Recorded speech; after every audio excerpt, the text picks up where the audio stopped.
La cadena Democracia presenta Controversia. Pero estamos retomando con fuerza, cumpliendo las metas previstas. Hay que actuar con la fuerza que se necesita. Controversia. Sería un subsidio directo al consumidor. Una zona de seguridad del Estado. Controversia. Temas relevantes analizados a profundidad. Controversia. Con Miguel Rivadeneira. Comenzamos.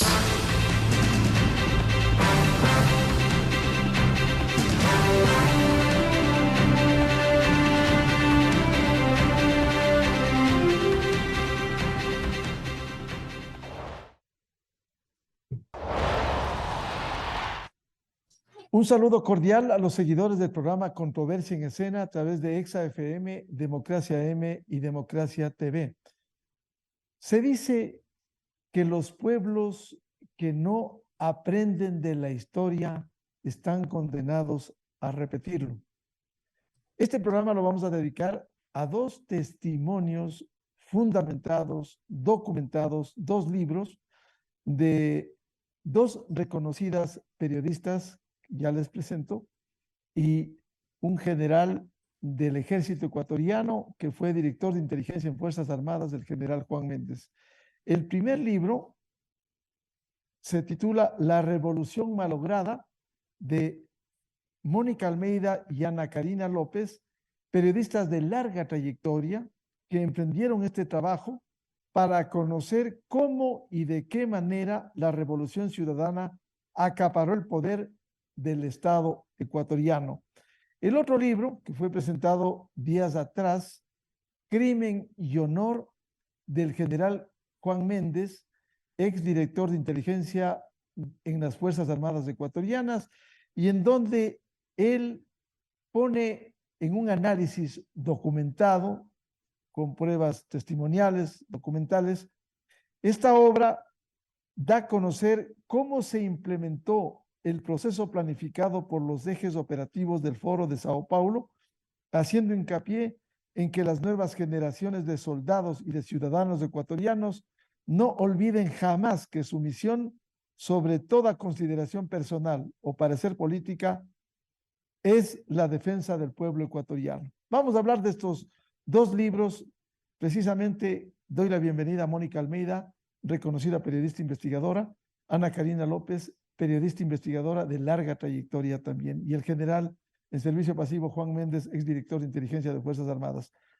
Bueno, Mónica, ¿qué recoge este libro para quienes no han tenido el gusto de leerlo? Lo hemos leído y nos recuerda aquella década que se refleja en el libro de manera documentada de lo que ocurriera en el gobierno de la Revolución Ciudadana.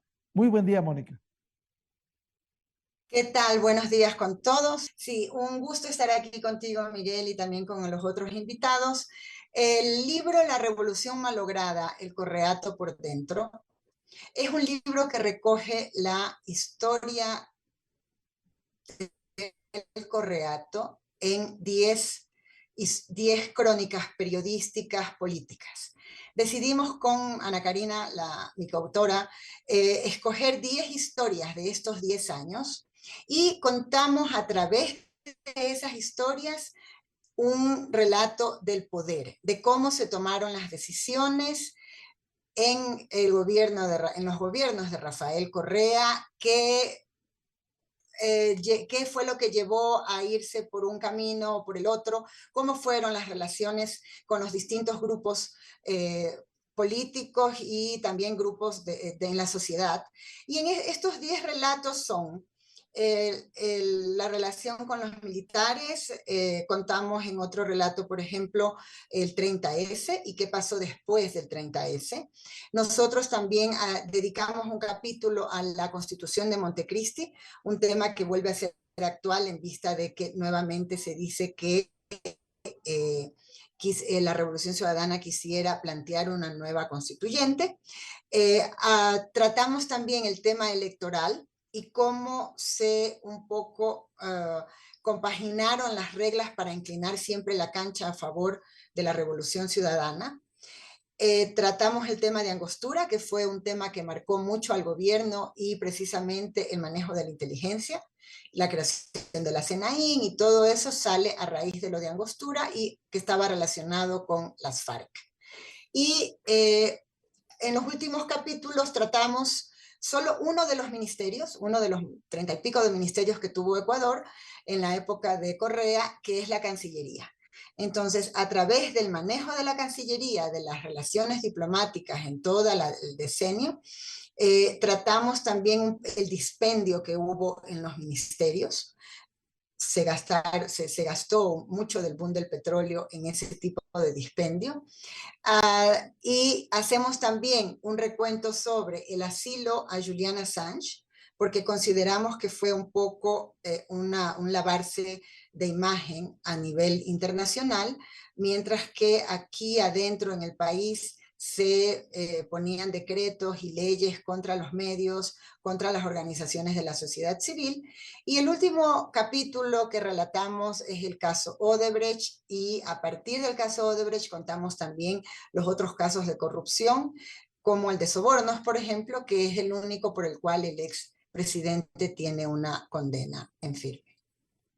Ese es Mónica, más o menos un resumen, a grosso modo, del libro. Mónica, cuando uno lee el libro tan fundamentado, tan documentado, se podría decir lo que se sostiene en la obra, que se moldeó un Estado a través de una nueva constitución, la Constitución de Montecristi del 2008, pero también de una república de propaganda que convenció a muchos con la propaganda que se difundía permanentemente.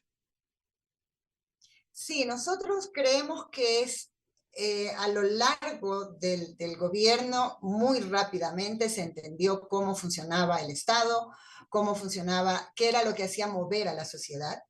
Y entonces lo que se creó rápidamente fue un sistema, porque no es solo un estado de propaganda. Nosotros en la introducción del libro hablamos de 5 elementos que fueron básicos, que son propaganda, ideologización, control, inteligencia y corrupción. Entonces, a través de estas 5 características que encontramos en muchos de las decisiones del gobierno, y ustedes la van a encontrar en los 10 capítulos, se crea un sistema. No es solo la propaganda, es también el control, es también el espionaje, las escuchas telefónicas, es también una permisividad hacia, ser muy permisivos hacia la corrupción.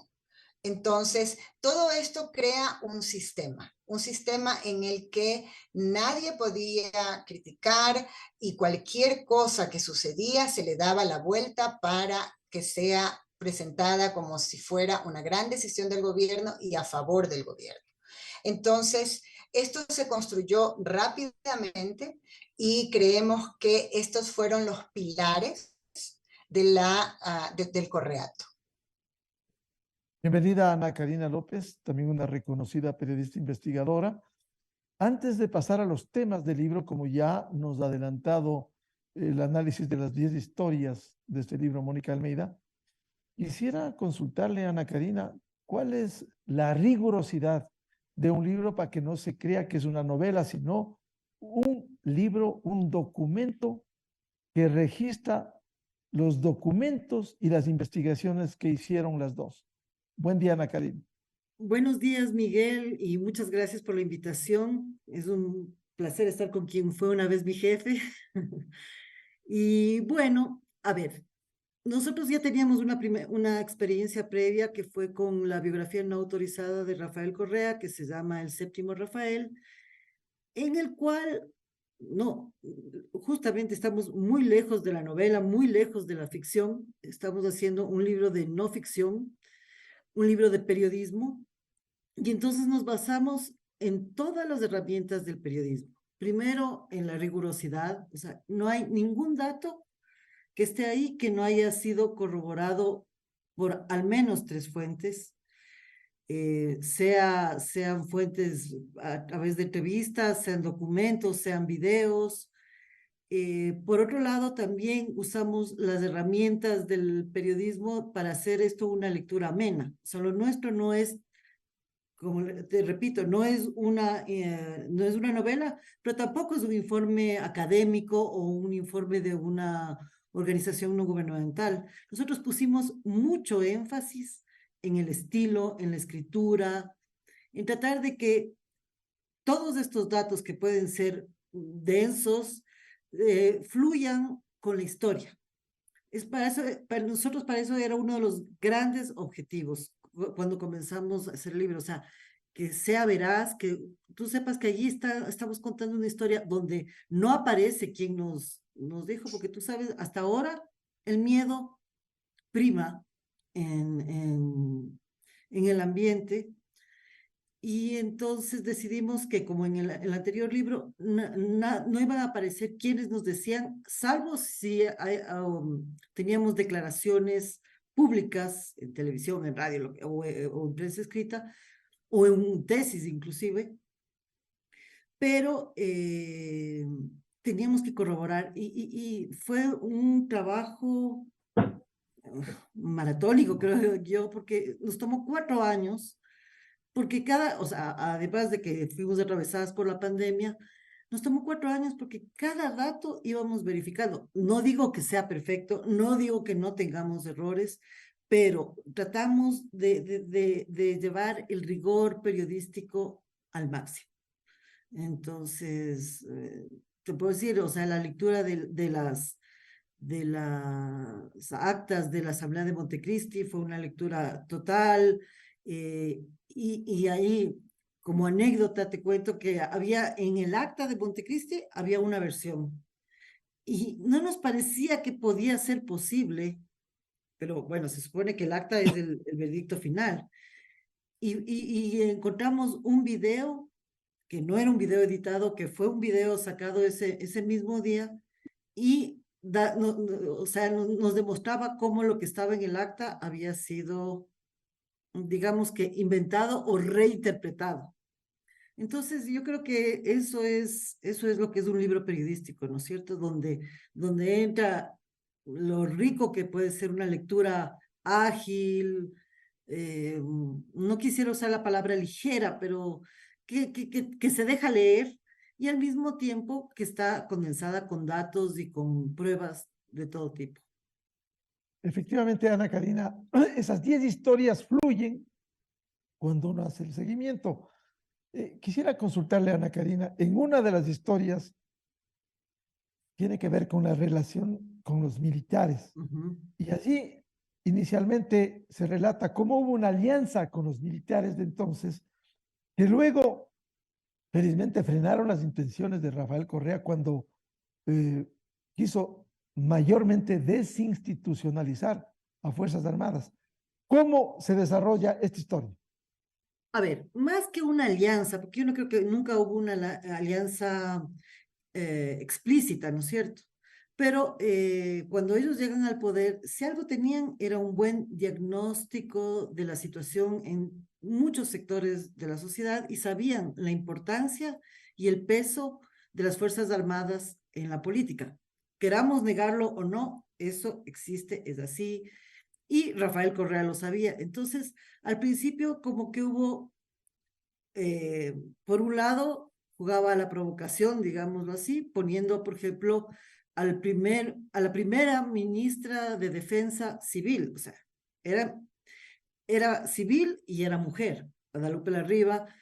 Lastimosamente ella murió al poquísimo tiempo de la posesión, y sin embargo, Rafael Correa no dejó que corrieran los rumores sobre que eso pudo haber sido un crimen, o sea, con voluntad, digamos, de la parte de los militares. Él paró de todo eso y él siguió con acuerdos donde las Fuerzas Armadas eran beneficiadas también, como todo el mundo en esa época de los ingresos petroleros, pero poco a poco esa relación se fue agriando. Entonces nosotros hacemos un poco la comparación, que eso pudo haber sido un buen matrimonio de conveniencia, pero por razones como por ejemplo el bombardeo de Angostura, donde él se da cuenta que no controla la inteligencia, que la inteligencia está controlada tanto por la policía como por las Fuerzas Armadas, o otro tipo de cosas. Él comienza, pero él comienza un poco a distanciarse, sin embargo, no marca esta distancia o estos problemas hasta él no tener lo que supuestamente era un control total de las Fuerzas Armadas a través de la nueva Constitución. Cuando logran eso, ellos ya se sienten más empoderados y sin embargo, ustedes podrán ver, nosotros en el libro analizamos cómo en realidad las reformas funcionaron en un lado que a nosotros nos parece positivo, que era hacer completamente civil, de verdad, el control del Estado. Porque sea como sea, lo que nos dejó la dictadura era que había un sutil control de la sociedad política a través del COSENA, porque finalmente quien tomaba las decisiones era la Secretaría del COSENA, que manejaba también la inteligencia. Entonces, él va haciendo esos cambios, pero también va negociando. Y la negociación mayor yo creo que se produce, o sea, había este toma y daca con el 30S, ¿no es cierto? Que los militares esperaron para pronunciarse. Esperaron, acuérdate, creo que hasta las 2 de la tarde o 1 de la tarde. Ese día, cuando ya había cosas que se habían cocinado. Entonces, sí vamos hablando de la importancia institucionalizadora, nos guste o no, de las Fuerzas Armadas, pero también que hay una cosa, acuerdos que se van dando por conveniencias e intereses, lo cual se rompe cuando Rafael Correa, ya sin dinero, porque desde el 2014 él gobernó a punta de deuda, entonces sin dinero, él se vuelve hacia la joya de la corona, que es el ISFA, el Seguro Social de las Fuerzas Armadas, y yo creo que ahí sí ya, más allá de que antes había habido descabezamiento de cúpulas por desacuerdos, etcétera, ahí se marcó ya el distanciamiento total. Entonces, Efectivamente, de eso va la historia. parte del problema fue el económico. Al comienzo hubo, recordemos, como bien se cita en el libro, la homologación de los salarios. Se adelantó la homologación. Quiero dar la bienvenida al general Juan Méndez, exdirector de inteligencia en las Fuerzas Armadas, que también publica este libro, Crimen y Honor. ¿De qué se trata? Quisiera solo poner un resumen de lo que señala cómo usted, general Méndez, conecta esta investigación con el proceso que fuera del Foro de Sao Paulo hace más de 20 años y que a través de las acciones en el gobierno de la Revolución Ciudadana, usted sostiene que infiltraron a las Fuerzas Armadas en todos los niveles, incluso exacerbando cuando se usan canonjías económicas para promover la discordia y la división en la institución militar. General Méndez, muy buen día. Buen día, Miguel. Muchas gracias por la invitación. Un saludo cordial para las dos compañeras de panel y todo su amplio público. Mire, qué importante compartir esto con dos periodistas de la talla de Mónica Almeida y Ana Karina López. Mire, yo diría que estos dos libros se complementan perfectamente. Parece que hemos andado por los mismos andariveles y en la búsqueda de la misma verdad. Porque, mire, lo importante que debe saber el país es que Rafael Correa no es que sea un hombre que ha hecho todo en estos 10 años del daño que ha hecho. No, él es una marioneta manejada por los altos jerarcas del Foro de Sao Paulo. Recordemos que él viajó en el 2006, viajó a Sao Paulo en el avión particular que mandó el señor Lula, en el avión particular de Marcelo Odebrecht, que era el que le financiaba toda la corrupción, no solo para el Ecuador, para todo Latinoamérica. Este es un problema regional que el país debe captar en toda su dimensión. Y de no, analicemos lo que está pasando en Latinoamérica. Latinoamérica se ha pintado de rojo, que es realmente una amenaza, y hay que decirlo. Mira lo que está pasando en Colombia en este momento, lo que vive Chile, lo que vivió Perú, lo que vivimos nosotros. Eso obedece a una planificación que se la viene trabajando desde que se fundó el Foro de Sao Paulo, allá en el año 90. y que lo hizo fundamentalmente el señor Castro con el apoyo del señor Lula y los petrodólares del señor Chávez.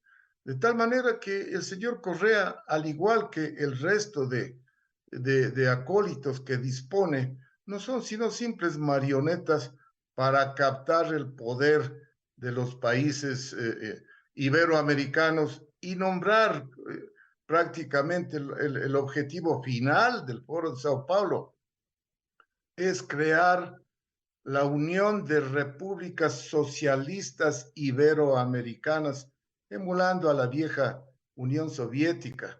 Pero estos señores lo que se han dedicado es simplemente al latrocinio, a la corrupción. Aquí ya no hay ideología.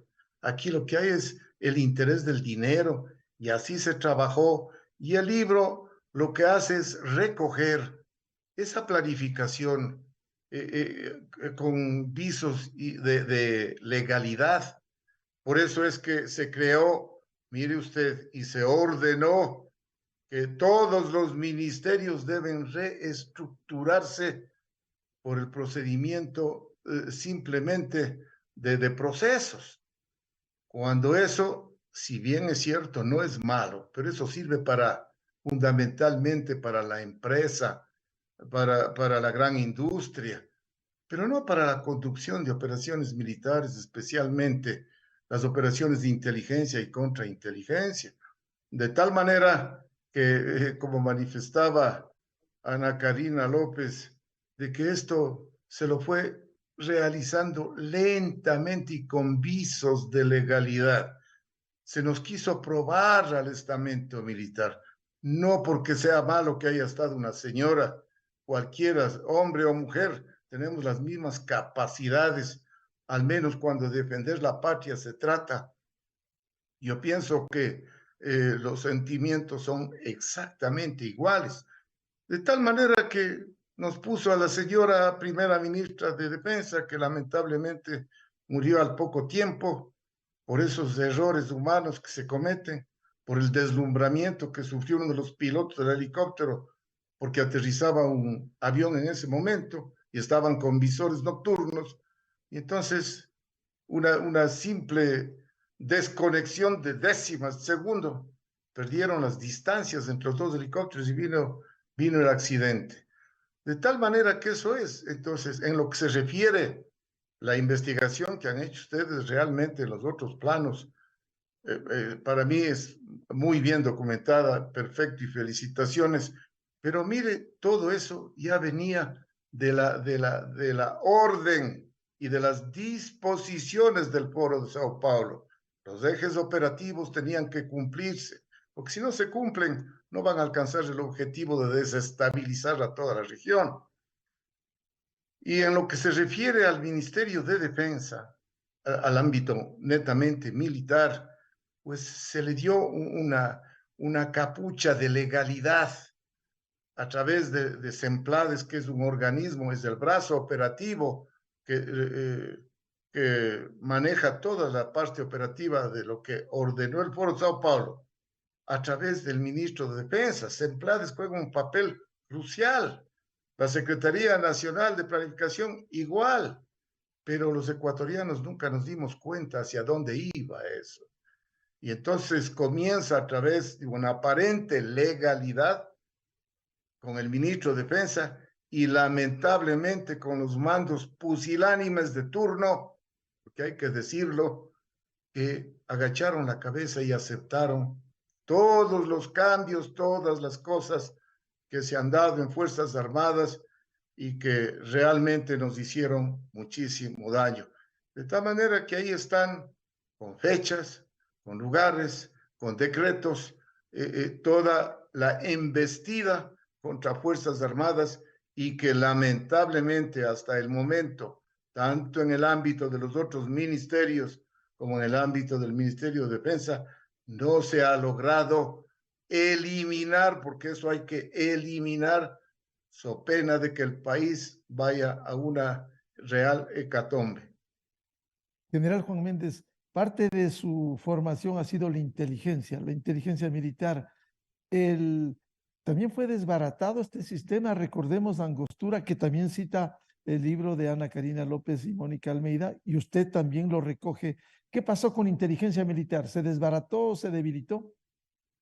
Mire, el problema de Angostura indudablemente fue el punto de partida que buscaba el Foro de Sao Paulo. No el señor Correa es un simple empleado del Foro de Sao Paulo y todos los ecuatorianos que siguen esa línea que no deberían llamarse ecuatorianos. Mire, Angostura marcó el punto de partida para destruir prácticamente a Fuerzas Armadas.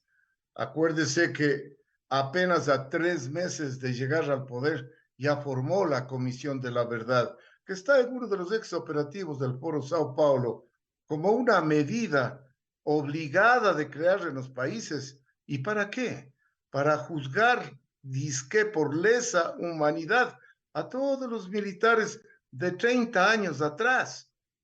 De tal manera que se buscó el pretexto perfecto, Angostura, para acusar de que no había sido informado. El señor Correa sabía muy bien y desde cuántos años estaban atrás utilizando nuestro territorio el señor Raúl Reyes. De tal manera que el campamento que ahí había era un campamento en toda la extensión de la palabra en medio de la selva, con comunicaciones satelitales, etcétera, etcétera, y donde se llevaban los cursos de adoctrinamiento. Por eso se tomó como pretexto el segundo Congreso Bolivariano hecho por el señor Chávez aquí en la ciudad de Quito, donde vinieron muchísimos delegados de muchos países, inclusive los hoteles pagados por la prefectura y la alcaldía de ese tiempo. De tal manera que, mire, a un ecuatoriano, ¿qué le van a pagar? Pero vienen los extranjeros, vienen las disposiciones y ahí sí los pagan. Y ahí tuvimos el problema, inclusive con la mexicana Moreta, que las Fuerzas Armadas la evacuaron, la trataron bien, en el hospital militar, y después cuando salió, pues simplemente lo que hizo es decir todo lo contrario. Así son estas gentes que piensan de esa manera. Entonces, mire, en cuanto a la inteligencia, usted lo dice, mire, Angostura fue el punto de partida. Se acusó de que no le habían informado, eso no es cierto. Él sabía muy bien de los problemas que habían ahí. Él conocía todo, más aún si él tenía financiamiento de las FARC. De tal manera que comenzó y ahí fue el problema que se fue contra las Fuerzas Armadas, especialmente contra el Servicio de Inteligencia, al cual fue el primero en destruirlo realmente. Vuelvo con Mónica Almeida. Precisamente el capítulo 4 se relaciona con las FARC y el narcotráfico de espectros indomables, en donde relata precisamente parte de lo que ha dicho el general Juan Méndez. Pero quisiera profundizar en estas historias, estas investigaciones profundas, documentadas, que han hecho Mónica Almeida y Ana Karina López. También se relaciona con la corrupción y termina el proceso con lo de Odebrecht y el caso Sobornos. ¿Qué implicó durante esa década este eje de la corrupción? Sí, Miguel, yo creo que hubo, primero, en la parte de Angostura, creo que efectivamente, como decía Ana Karina, hay esta idea de que no se controla a la inteligencia y por eso se comienza a desarmar y se crea la CENAIN, y la CENAIN sirve también para espiar a periodistas y políticos opositores. Entonces yo creo que eso es un punto importante de recordar, de saber que había teléfonos intervenidos, que hubo muchos eventos, por ejemplo, de que un periodista estaba comiendo en un restaurante y entran y roban el restaurante, pero solo le roban al periodista la computadora y el celular. Entonces, hay mucho, se pone al servicio del poder político la inteligencia, los seguimientos, las escuchas, etc. Y entonces, cuando uno analiza todo esto, este deseo de control, al mismo tiempo lo que ve es que hay un deseo de control también legalista, ¿no verdad? Todo era puesto en leyes, todo estaba en reglamentos, los reglamentos se superponían a las leyes se superponían a lo que decía la Constitución, no importaba, porque lo importante era formar y que tener una estructura a la medida para poder ejercer el control. Y entonces así, después de haber contado esto, llegamos al capítulo Odebrecht, en el que para nosotros lo titulamos que Odebrecht cayó de aguafiestas, porque nos parece que había rumores de corrupción. Ya había el caso de los contratos a Fabricio Correa, de las vedurías que se habían hecho, habían salido los papeles de Panamá, toda la corrupción de Petroecuador, de Alex Bravo, Carlos Pareja Llanosselli, había el escándalo del primo, etc. Pero con el caso Odebrecht, digamos, es una cosa que sucede a nivel internacional, donde el que coima está, digamos, confesando cómo lo hizo, con quién trató y de qué manera se depositó el dinero. Porque lo más importante es que, por un lado, había los depósitos a las cuentas en los paraísos fiscales de empresas fantasmas, había la utilización de intermediarios, generalmente abogados o los que dicen, aquí les decimos mal llamados lobistas. No, es gente que se presenta como que yo te ayudo a conseguir el contrato y tú me pagas a mí la comisión que le vas a dar al funcionario y yo soy el intermediario. Ese es el tipo de personaje que vemos que interviene aquí. Y luego hay otros aspectos como, por ejemplo, saber cómo se iban a armar el concurso, tener de un adelantado las bases del concurso para yo cambiarlas, para adaptarlas, para que solo yo pueda ser el ganador. Y por último, lo que se ve en el caso del señor Rivera y el vicepresidente Glass, era que ese dinero luego iba a parar a otras empresas privadas y que financiaba a su vez otro tipo de obras, como es en el caso de Telconet, cuando se descubrió que salió dinero hacia al cable submarino.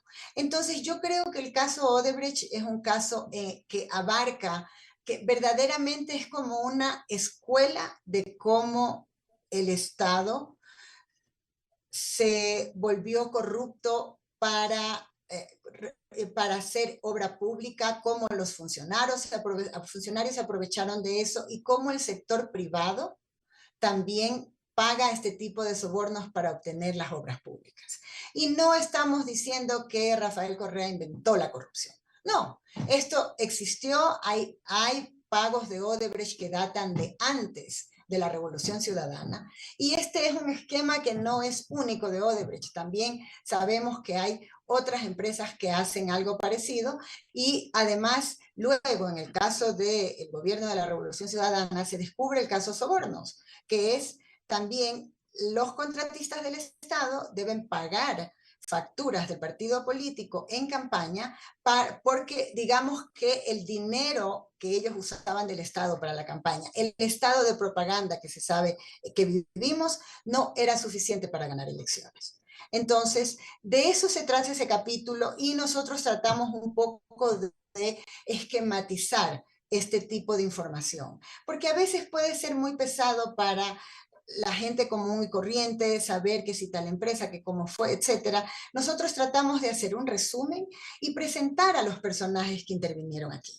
Entonces, por eso ponemos cayó de aguafiestas, porque finalmente, si no hubiera habido el caso Odebrecht, posiblemente seguiríamos todavía con un gobierno de la Revolución Ciudadana, ¿no? Pero yo creo que digamos, este caso que viene desde México hasta Argentina, porque es una empresa multinacional que pagaba sobornos en todos los países, es una gran revelación que debe hacer reflexionar a los ecuatorianos sobre esta idea de que no importa que robe, pero que haga obra.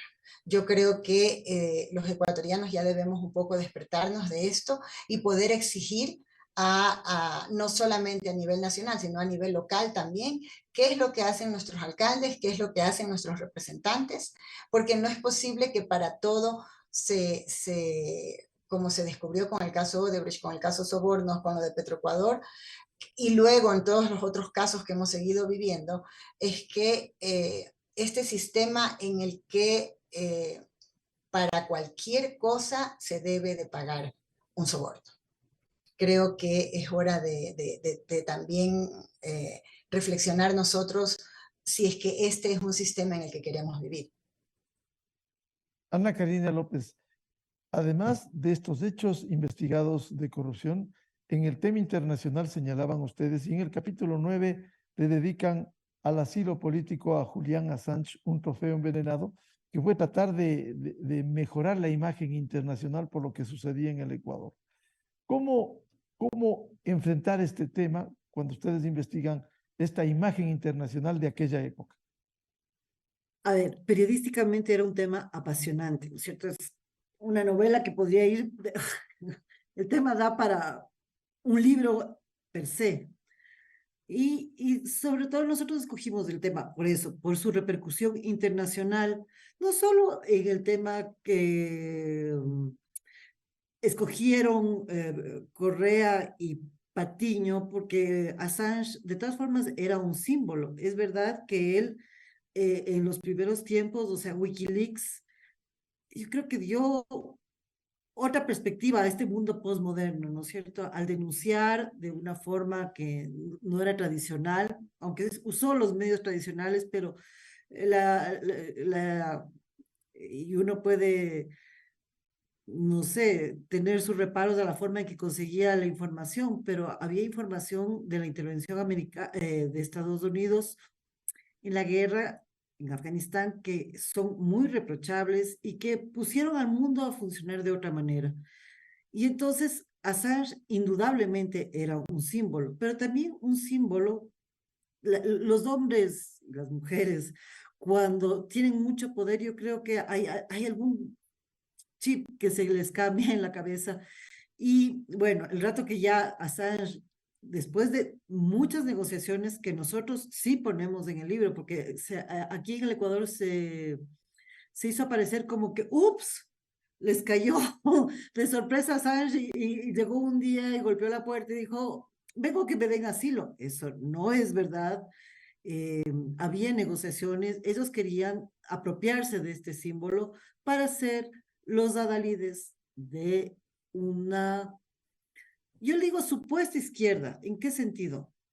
En que muchas veces ya no responde de verdad a los principios de una socialdemocracia. No, lo que ellos hacían era simplemente, más que ser de izquierda, ser anti-imperialista, pero anti-imperialista estadounidense. Entonces, porque Assange, ustedes saben, se va ligando con Rusia, que no podemos decir que es menos imperialista que Estados Unidos, pero para ellos Rusia, aunque es absolutamente capitalista, no sé por qué piensan o le romantizan como que es el antiimperio y que, no sé, no es capitalista o no entiendo bien esa interpretación. Y entonces, claro, el Ecuador trata de jugar como si estuviera en las grandes ligas. O sea, al tener a Assange, es como que ya puede hablar de igual a igual con Estados Unidos y ser antihegemónico, lo cual también vemos que es absolutamente falso, porque cuando ya Assange comienza a ser un huésped muy incómodo por sus relaciones con los rusos, con los independentistas catalanes, con los vascos, o sea, cuando ya comienza a ser incómodo, tuvieron que dar marcha atrás, o con el asilo Snowden, tuvieron que dar marcha atrás porque simplemente nosotros estamos dolarizados y hay ciertos lujos que no nos podemos dar. Entonces, aunque Rafael Correa dijo que Biden en ese tiempo, vicepresidente de los Estados Unidos, le había llamado muy gentilmente, etcétera, pero uno puede hacer amenazas cordiales, ¿no es cierto? No sabemos exactamente qué hablaron o diplomáticamente cómo fue, solo tenemos la versión de Rafael Correa, por lo que sabemos que en efecto les llamaron, y desde ese momento comenzaron a bajar un poco el tono a Assange, que lo siguió bajando Lenín Moreno, hasta que terminó en lo que terminó, cuando ya realmente era incómodo y cuando nos demostraron que a pesar de las aspiraciones de la Cancillería y de sus asesores españoles, no somos un jugador de grandes ligas en el plano internacional. General Juan Méndez en su libro detalla cómo lograron desde el Foro de Sao Paulo penetrar al Ecuador también en esa administración y se habla de expertos que llegaron para otras tareas y que ingresaron al país, por un lado, y por otro también la creación para el registro histórico de la Comisión de la Verdad que procesó y tiene procesados todavía a miembros de Fuerzas Armadas que en su momento combatieron las acciones al margen de la ley, las acciones terroristas en el Ecuador. Así es, mire, el asunto es fundamental entender que esta embestida no es solo para el Ecuador, es un problema regional. Y lo primero que trataron de destruir fue justamente a Fuerzas Armadas, porque definitivamente Fuerzas Armadas nacieron para eso, para defender y proteger al pueblo ecuatoriano, no a un gobierno de turno, de tal manera que se trató por todos los medios legales e ilegales cumplir con el Foro de Sao Paulo. Entonces, después de Angostura, primero fue el globo de ensayo que hicieron con la ministra Larriva. Como vieron que no hubo reacción, que no tenía por qué haber, pues vino y crearon a 3 meses apenas de haber alcanzado el poder, creó la Comisión de la Verdad, pero la creó con presupuesto propio, nombró jueces y fiscales a nivel nacional para juzgar a los viejos soldados que 30 años atrás habían combatido a los románticos revolucionarios que asaltaron bancos, secuestraron, robaron, etcétera, etcétera, etcétera. Mire los ecuatorianos, y aquí un paréntesis, pensamos que eso pasa en otras partes, no aquí. Aquí la amenaza interna, que hoy le vemos de otra manera como estamos viviendo, no nos va a hacer daño. Nos puede hacer igual o mayor daño que la amenaza externa cuando el Perú nos invadió por allá por el 1941 para mutilarnos nuestro territorio nacional. Ahora la gente dice, no, ya no va a haber guerra. Las guerras vendrán hoy, mañana y siempre cuando los dirigentes políticos o militares vean que el pueblo no tiene que comer. Para eso es el estudio de la geopolítica y la geoestrategia, ¿no es cierto? De tal manera que el señor Correa lo que hizo es cumplir con el eje operativo del Foro Sao Paulo y creó la Comisión de la Verdad con un peso fenomenal. Y lo que hizo es lesa humanidad, que de lesa humanidad combatir al grupo guerrillero ABC no tiene nada que ver ni con las leyes que están estipuladas en el primer Congreso de Roma, de tal manera que eso solamente buscaba desmoralizar especialmente a los militares en servicio activo, como para decirles, miren, si ustedes se oponen a lo que yo digo o a nuestros caballeros andantes revolucionarios, les va a pasar igual lo que le está pasando a estos viejitos, ¿no es cierto?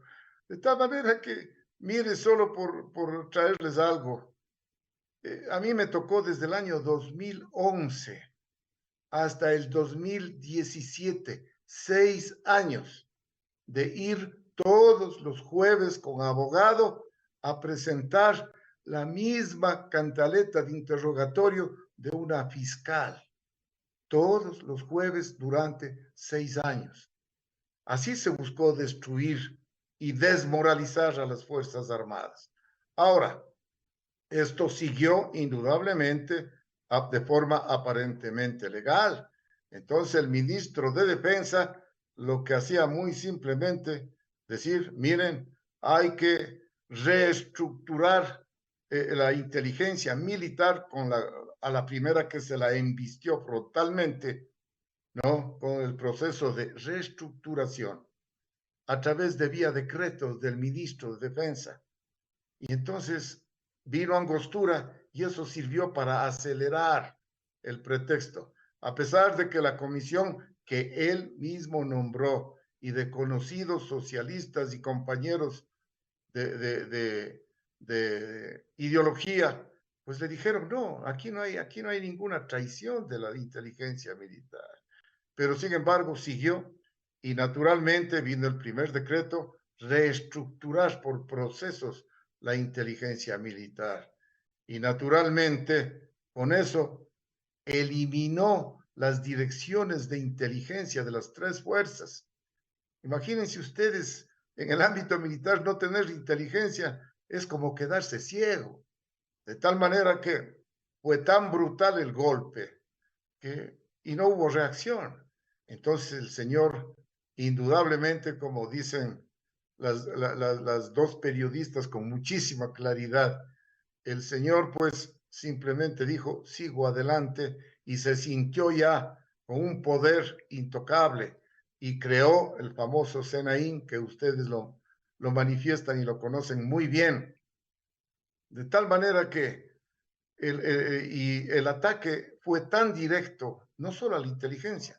Una vez que vía decreto se creó una nueva organización y él creó el SENAIN, llevándose inclusive equipos especiales de espionaje y contraespionaje que servían para defender al país de la agresión externa, que se firmó una paz, ojalá dure toda la vida, pero mientras haya habitantes que van creciendo, poblaciones que crecen y que no va a haber dónde darles de comer, el robo a sus vecinos será inexorable. De tal manera que vino decreto tras decreto, después de destruir a la inteligencia militar con ese decreto aparentemente legal, fue la infiltración a la educación de las Fuerzas Armadas. Y se cambiaron pensum de estudios de los cursos de los diferentes grados, desde soldado hasta general. Es decir, la destrucción era total, global. Y sin embargo, los mandos de ese entonces no reaccionaban, ¿no? De tal manera que me dicen, ¿y por qué no reaccionarían? Simplemente agacharon la cabeza por carrerismo, se regalaron becas, se dieron cargos, prácticamente recibieron, después de 2 años de ausencias, se reincorporaron a militares que ya habían sido separados de las Fuerzas Armadas y que nunca en la historia del país, cuando uno sale, ya no regresa salvo que se declare guerra y sea llamado nuevamente. De tal manera que, mire, la embestida fue brutal y eso narra el libro. Lo que queremos, y al menos mi aspiración fundamental, es que si de 10 libros, por lo menos unos 3 hacen mella en el alma y en el sentimiento de los soldados, especialmente, tendremos unas Fuerzas Armadas listas a sacrificarse y a cumplir con su deber, que es el de proteger al país, a la patria y fundamentalmente al pueblo ecuatoriano, más no al gobierno de turno. Generalmente incluso se eliminó la Junta de Defensa Nacional y también esta penetración en Fuerzas Armadas, como fue el debilitamiento también del sistema de la seguridad social. Así es, mire, ese fue el globo de ensayo final con el cual esperaban dar el golpe demoledor y definitivo. Y el señor Patiño, que en vez de venir a combatir y defender a su país, andaba combatiendo en Angola y en otros países bajo el mando del señor Fidel Castro, pues él pomposamente y cínicamente dijo que era una ley de protección a la seguridad social militar.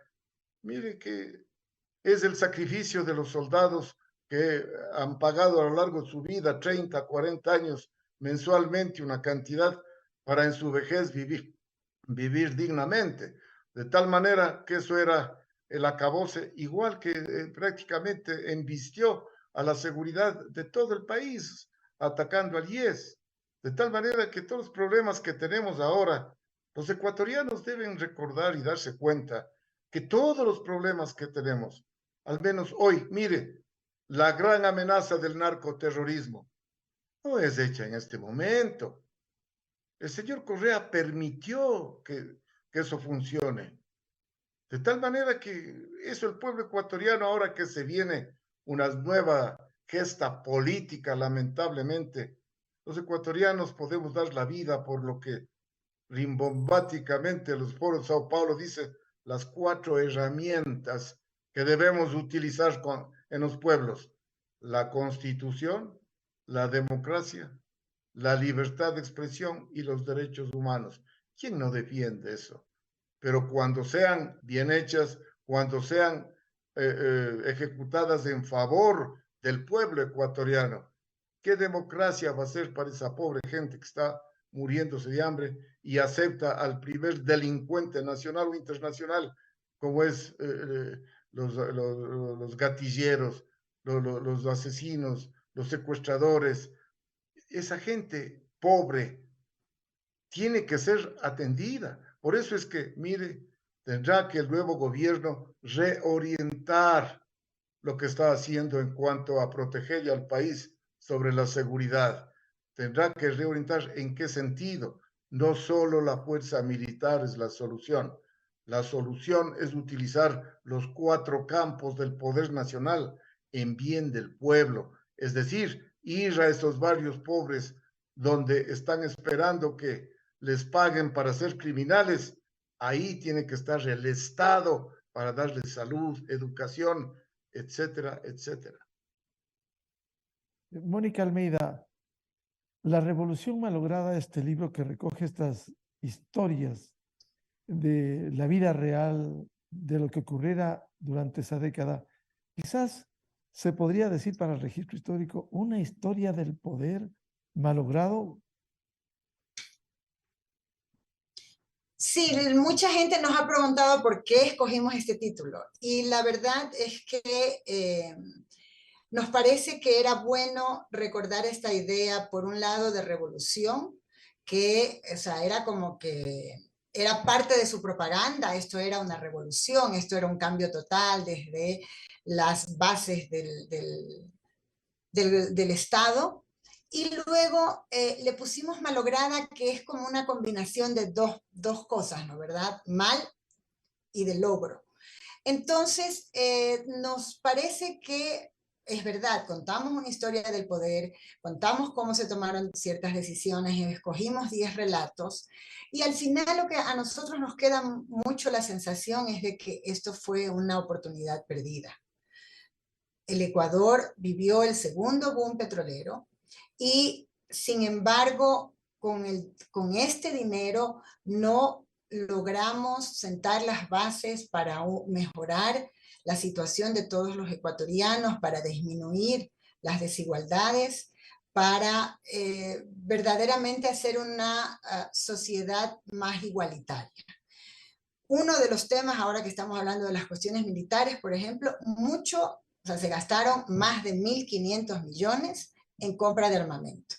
Y esta compra de armamento no siempre fue la más adecuada. Como nosotros estamos viendo lo que sucedió con los helicópteros DRUF, con el sistema de radares, que nunca funcionó. Se pagó 60 millones de dólares por unos radares a una empresa china y nunca funcionaron, hasta que finalmente, antes de irse, Correa inauguró un sistema de radares español. Igual con los DRUF, y es lo que me faltaba también de enumerar, el caso Gabela. Nosotros dedicamos un capítulo a esta historia porque nos parece que las denuncias de él sobre compra de armamento eran muy válidas, y porque las circunstancias de su muerte son verdaderamente, digamos que por decir lo mínimo, misteriosas. ¿Cómo es posible que unos supuestos ladrones entran y se produce el asesinato en la madrugada? Ha sido un excomandante de la FAE amenazado por otros compañeros. Entonces, creemos que, por eso pusimos malograda, o sea, que creemos que posiblemente al inicio hubo buenas intenciones y después todo verdaderamente se malogró. Y es una pena porque usted sabe, Miguel, que o sea, el boom de las materias primas no es que se da todos los años, no, son procesos históricos. El anterior había sido en los años 70, cuando precisamente estábamos en una dictadura militar. Y entonces en este segundo boom petrolero, sí consideramos que se malgastó el dinero, no fue invertido correctamente. Además, acordémonos que cuando Rafael Correa termina su presidencia, estábamos endeudados hasta el año 2026 con las preventas petroleras de China, y que es gracias al gobierno de Lenín Moreno que se hace una renegociación y se van, digamos, reduciendo los plazos. Entonces, por eso decimos que es la revolución malograda. Ana Karina López, el libro concluyen ustedes en la página 469 que este periodo de los 10 años se inscribirá en la historia como una oportunidad desperdiciada y que el anhelo de llevar al Ecuador hacia el desarrollo no se cumplió, a pesar de que todo tuvo a su favor esa administración. ¿Qué significado tiene esto? A ver, justamente es chistoso porque es el mismo párrafo que en el único tuit que nos ha dedicado Rafael Correa llamándonos ignorantes. Y mentirosas, mentirosas. No, la ignorancia es atrevida, nos pone. Entonces, a ver, es una oportunidad perdida porque, como te decía Mónica, o sea, este boom petrolero y esta entrada de divisas extraordinarias no se repite siempre.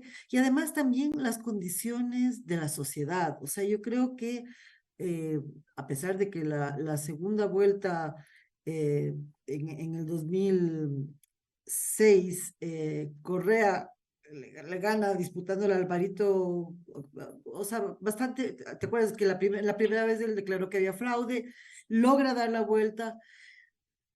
Había mucha esperanza en la gente y había muchas cosas que nosotros hemos visto, había cosas técnicas, o sea, que se hicieron investigaciones y cuestiones. No, nosotros no tratamos este tema, pero por decirte, había estudios del tránsito. Tú sabes el problema que es el tránsito en el país, los accidentes de tránsito y todo, y había estudios muy técnicos sobre eso, pero nunca se llegó a negociar, ni nunca se llegó a cumplir lo que estaba establecido en la Constitución del 2008, o sea, en la Constitución de Montecristi, porque eso era políticamente nefasto. O sea, ellos sabían que había este problema, sabían todos los problemas que había, tenían un buen diagnóstico y sin embargo, siempre primó el populismo, siempre primó las decisiones en función de la política de tener votos, de actuar en función de las encuestas. Entonces, he ahí el gravísimo problema, la gran decepción, y yo creo que volver a generar el ambiente que antes había no es repetible. O sea, en términos políticos, ¿no es cierto? Y claro, el manejo que ellos tenían tan detallado, o sea, nosotros no lo ponemos tampoco en el libro, pero a la gente que iba a las cadenas, a las sabatinas, les daban un aparatito con el que medían las emociones de la gente, aplastaban botoncitos y medían cómo estaba el nivel de aceptación o qué emociones producía las palabras del presidente o de quien sea. Y en función de eso hacían sus políticas, no en función de lo que verdaderamente querían los ecuatorianos. Pero le jugó para mal su propio carácter, o sea, este carácter del apostador, vehemente, etcétera. Llegó un momento que, y eso sí detallamos en el libro, que su gran promesa que había sido lo del Yasuní, en lo cual él personalmente nunca creyó, pero que entusiasmó a los jóvenes, cuando ya gana la segunda vuelta, él da para atrás en el 2013 el proyecto Yasuní, Y eso causa tal decepción en sus seguidores que comienza a crearse un movimiento para que veas la fuerza de las ideas, ¿no es cierto? Por un lado estaban todos estos jóvenes que no habían sido tocados por la política, que era una, y que porque también no solo podemos decir, el otro era muy inteligente o tenía esta estrategia. También de la oposición hay un vacío total. Y quien encarna la oposición, aquí en los medios comienzan a entrevistar, etcétera, etcétera, es a los Yasumidos. Y yo creo que solo basta ver que en el 2013 él gana en primera vuelta y en el 2014 pierde las alcaldías, las principales alcaldías del país. Entonces sí se comienza a crear este movimiento y Lenín Moreno llega con dificultades. Hubo que terciar en una segunda vuelta, un poco, como decimos en el libro, obligado por los militares. Y entonces llegamos a este tema que, claro, sus grandes atributos también son sus grandes falencias y ya, pues, llega sin poder lanzarse al poder y el resto es historia, ¿no es cierto? General Juan Méndez, usted en su libro Crimen y Honor concluye que este capítulo oscuro y tenebroso de la historia ecuatoriana jamás vuelva a repetirse por la dignidad y el bienestar del pueblo ecuatoriano, es decir, por nuestros hijos y de los hijos de nuestros hijos. ¿Qué significado tiene eso? Mire, Miguel, es un llamado a despertar del pueblo ecuatoriano en general, pero fundamentalmente de Fuerzas Armadas, para que no se dejen engañar de los cantos del político de turno, ni tampoco pensar en el carrerismo fácil.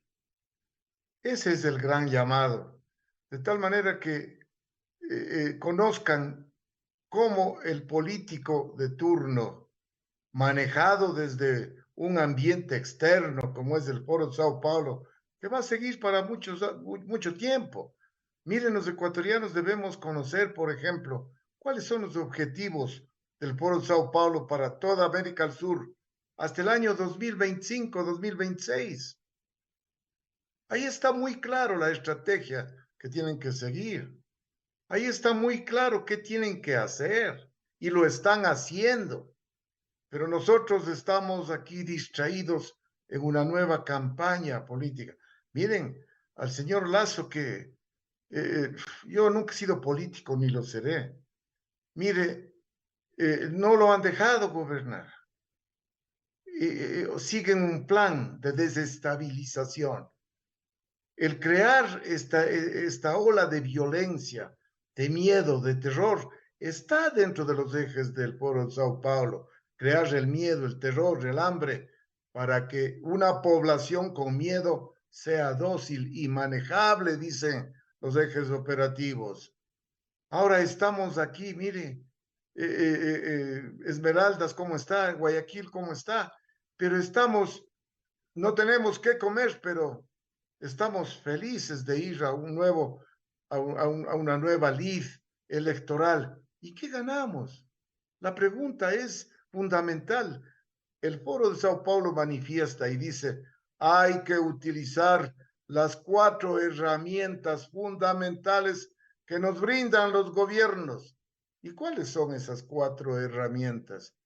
La Constitución, la democracia, los derechos humanos y la libertad de expresión por las 4 herramientas que ellos utilizan, y muy bien lo hacen, porque mire, indudablemente que son cosas fundamentales para el ser humano, pero la Constitución actual fue elaborada aquí en el Ecuador, perdóneme, no, esa fue elaborada en la Universidad de Valencia, en España, y esa se ha distribuido a Venezuela, Bolivia, Ecuador, de tal manera que tenemos los ecuatorianos que conocer más sobre esta amenaza enorme que significa que gobiernos afines o gobiernos ignorantes de lo que realmente busca el Foro de Sao Paulo no conozcan de este problema.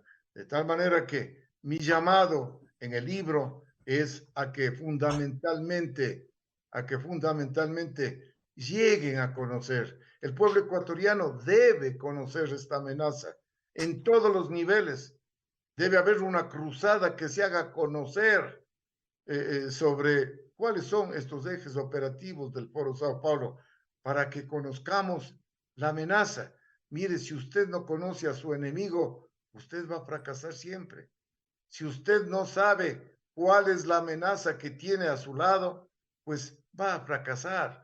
De tal manera, y fundamentalmente en Fuerzas Armadas, si no conocemos esta amenaza que hoy tenemos, llámese narcotráfico, narcoterrorismo, asesinatos, secuestro, sicarios, todo eso es programado. La fuente de financiamiento del Foro de Sao Paulo, después de que murió Chávez, que daba los petrodólares, es el narcotráfico que le dan los carteles a todos los políticos y a toda esta maquinaria que sigue trabajando. La pregunta es, nos decimos aquí, claro que dicen que el señor Correa se llevó del país 72.000 millones de dólares y no habrá cómo investigar eso.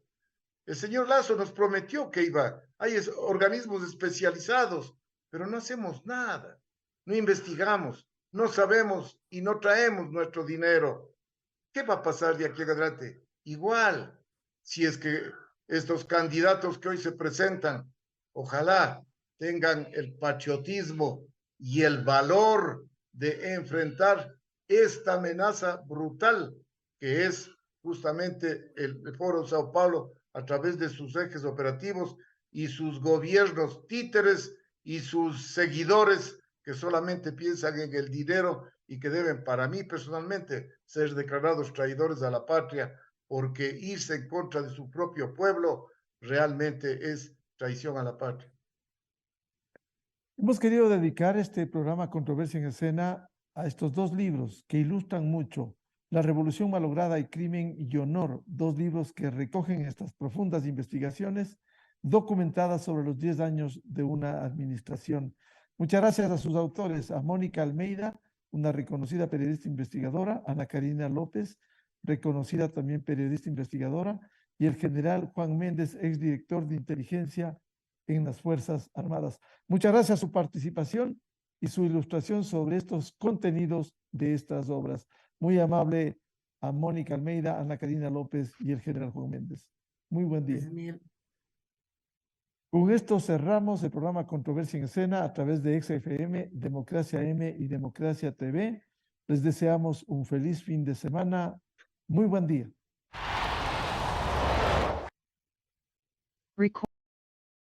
Bienvenido al doctor René Ortiz, exsecretario de la OPEP, exministro de Energía, con amplia experiencia en este campo.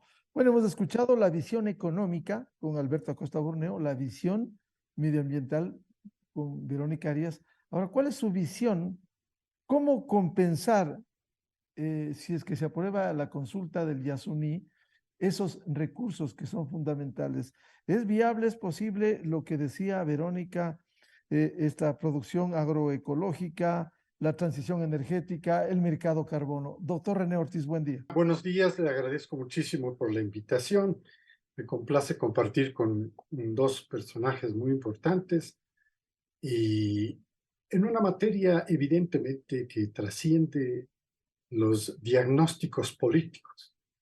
Alberto nos ha dado absolutamente una visión catastrófica de lo que puede ocurrir.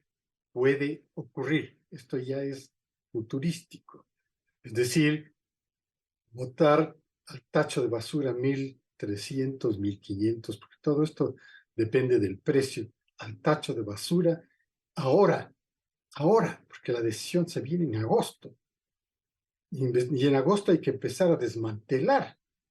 Si es que si el voto ganador es sí, tenemos que empezar a desmantelar desde agosto, porque hay una sentencia popular a través de una consulta que dice, termínese las operaciones en el ITT, y le han confundido inclusive con el nombre de Yasunidos. Si el ITT no está en el Yasunidos, el ITT está fuera, está totalmente fuera. Así se desarrolló la industria, con una enorme cantidad de procesos, de proyectos industriales que se dieron antes de que vayan trazándose líneas imaginarias sobre reservas especiales, una de ellas el Yasuní. Y está reservado, y la reserva se hizo sobre una base. La reserva se hizo para preservar un conjunto de más o menos 100 familias de comunidades de no contactados. Y esto se ha podido verificar de una manera perfecta en el Yasuní, en el ITT, quise decir, en el bloque 43. Hay un registro horario, minuto por minuto, de videos, y no aparece ni un solo contactado. Ya vamos a 10 años de desarrollo, no hay un solo contactado. Es que el territorio que fue reservado para ellos es bastante amplio, es bastante grande, y son pocas familias que viven separadas, reservadas en ese territorio. Pero vamos al punto central de esto. Alberto nos pone a pensar sobre lo catastrófico que puede ocurrir en el Ecuador ya desde el agosto 20 en adelante. En cambio, doña Verónica nos está preparando a un sueño, ¿no? El sueño de todo este proceso de cambio que está viviendo el planeta. Proceso que tiene como metas, primero, el 2030, con una reducción de emisiones de gases de efecto invernadero. Todos estos gases, incluido el CO2, todos estos tienen que irse reduciendo. Y vemos que los países se han ido preparando. Y Ecuador es el mejor preparado dentro de esto. Contrario de lo que usted piensa, doña Verónica, Ecuador, por ejemplo, desde el punto de vista de este proceso de electrificación masiva que vive el planeta, tenemos nosotros en este momento que levantar la mano y decir, ya estamos cumpliendo.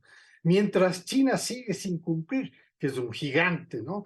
China sigue sin cumplir. Y otros países como Rusia siguen sin cumplir. Nosotros somos más papistas que el Papa, pero esto es a donde nos ha llevado el proceso de desarrollo nuestro. 92.5% de la generación eléctrica es totalmente renovable. Allá va el planeta, a la masificación del consumo eléctrico. Este es el propósito de la descarbonización que está proyectada para el 2050. Y en la COP21 de París del 2015 y en la COP de Glasgow de la COP26 de 2019 en Glasgow, se señalan claramente estas metas. La una es la de reducción de emisiones y la otra es de un cumplimiento rígido de la descarbonización del cero carbono. Pero en el 2026, la COP27 en Egipto acaba de introducir una importantísima resolución que dice, ¿y quién va a pagar esto? No hay el dinero para llegar a los trillones de trillones que cuesta todo este proceso de cambio. No hay el dinero. Cuando estuve recientemente en California, unas semanas pasadas, en una reunión precisamente del Departamento de Energía de los Estados Unidos, es la potencia más grande del mundo, indiscutiblemente, señalaba que ellos han preparado un presupuesto para trabajar en el proceso de promoción de la reducción de las emisiones, en el proceso de promoción de la masificación de la electrificación en todos los Estados Unidos, y decía, tenemos un presupuesto preparado de más o menos 56 billones de dólares. Pero en las decisiones tanto de la COP21 como de la COP26, y en la COP27 hay un compromiso de los países industrializados, avanzados, de apoyar a las naciones en vías de desarrollo que entran dentro de este mismo proceso y no se ha preparado el financiamiento. No hay el financiamiento. Está en papel conceptualmente, nada más. No se ha dado el financiamiento hasta este momento. Ha puesto usted un ejemplo de la conversión de este canje. El canje de deuda que se acaba de realizar, en realidad, es un triunfo bastante importante del gobierno, pero eso no quiere decir que no tengamos que pagar la deuda. Hay que seguirla pagando. El canje es canje, simplemente se reduce una parte, pero hay que seguirla pagando. Es decir, nosotros tenemos una deuda gigante que hay que pagarla y la estamos pagando con la producción petrolera. Yo quiero señalar esto de los compromisos universales en los que está metido el Ecuador y en los que va cumpliendo Ecuador, pero lógicamente va cumpliendo en la medida de las condiciones económicas del Ecuador. Ecuador es un país pobre, no es un país rico económicamente, es rico en recursos naturales, pero en esencia es un país pobre. Y a este país pobre estamos viendo nosotros que el empresariado privado, por ejemplo, va moviéndose perfectamente dentro de este ambiente de cambio del transporte y va introduciendo, por supuesto, el vehículo eléctrico. Y el vehículo eléctrico va entrando en la medida de las posibilidades que tiene el país. Pero como le acabo de manifestar, esto tiene que ser paulatino, esto tiene una meta del 2030, del 2050 y probablemente la siguiente COP va a ser más pragmática porque en esta se acaba de enlazar la parte más importante de este proceso de cambio, que es la sustentabilidad con la inclusividad. Quiero ponerlo en ese contexto. Es decir, no se puede llegar a este proceso de cambio sin tener petróleo. Ese es el proceso. Antes estaba, por supuesto, engañada, en cierto modo, la población, en el sentido de que, no, esto hay que acabar con el petróleo, hay que acabar con los fósiles. No.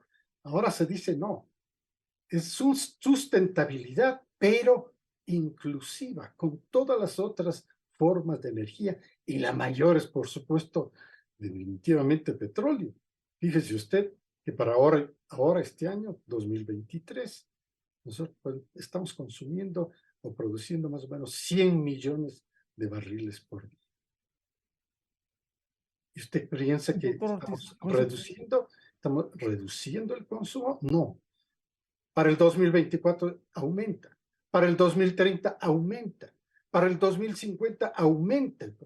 En este momento acaba de sacar un reporte importante la OPEP que dice que se van a necesitar 12 trillones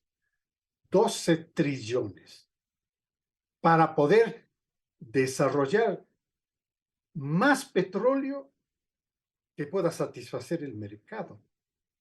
Porque si es que no hay esos 12 trillones para invertir en petróleo, pues los precios se van a ir al cielo, se van a ir al infinito. Porque eso es un problema muy fácil de oferta y demanda. Si no hay la oferta, la demanda va a impulsar los precios para arriba. Es una advertencia muy importante de una organización que ha jugado un papel muy importante en todo este proceso de transformación, incluyendo, por supuesto, el proceso de cambio del cambio climático que estamos viviendo en el planeta. Pero, termino con esto, Miguel, no se puede trabajar en dos escenarios diferentes. El escenario de la coyuntura nuestra es que el 20 de agosto, si el voto por el sí gana, nosotros tenemos que empezar a desmantelar. Y esto ya causa un problema social y causa un problema catastrófico económico, que lo ha dibujado perfectamente Alberto. ¿Cómo vamos a reemplazar esto? Inclusive he escuchado sobre el cobro el mejor cobro de impuestos para evitar la evasión. Pues estas son teorías, son conceptos que están presentes, pero no pueden ser manejados como tiene que entrar en la compensación inmediata, que el 20 de agosto comienza el proceso de desmantelamiento si el voto por el sí gana. ¿Y cómo lo vamos a compensar? Lo único que hay que hacer es quitar 55,000 barriles por día de producción del ITT. ¿Y qué daño le ha hecho esto al Yasuní? Cero daño, cero. Porque inclusive cuando se señala que hay carreteras, si esas carreteras no son carrozables, no son abiertas al público, solamente se utilizan eventualmente, se utilizan para movilizar a la gente que tiene que trasladarse de un lugar a otro de trabajo. Pero todo esto está dentro de un proceso de cuidado ambiental extraordinario. Ecuador es un pionero en el manejo de cuidado ambiental. Ahí no hay desastre económico como lo está planteando doña Verónica, no hay. Dígame si es que tiene un dato exacto de un desastre económico. No comparemos con el desarrollo petrolero de los años pasados. El desarrollo petrolero de los años pasados es una historia. Hay que dar la vuelta a la página. Estamos viviendo unos momentos totalmente diferentes. Y quisiera yo señalar que hay una enorme cantidad de familias que se han incorporado.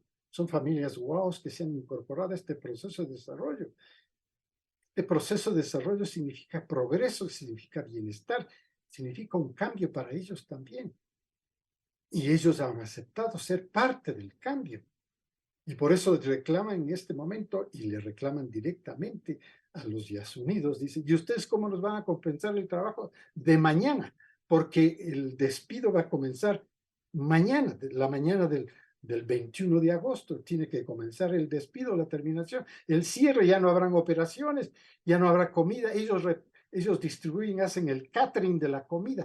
Esto es un avance importantísimo alimentario para estas comunidades indígenas.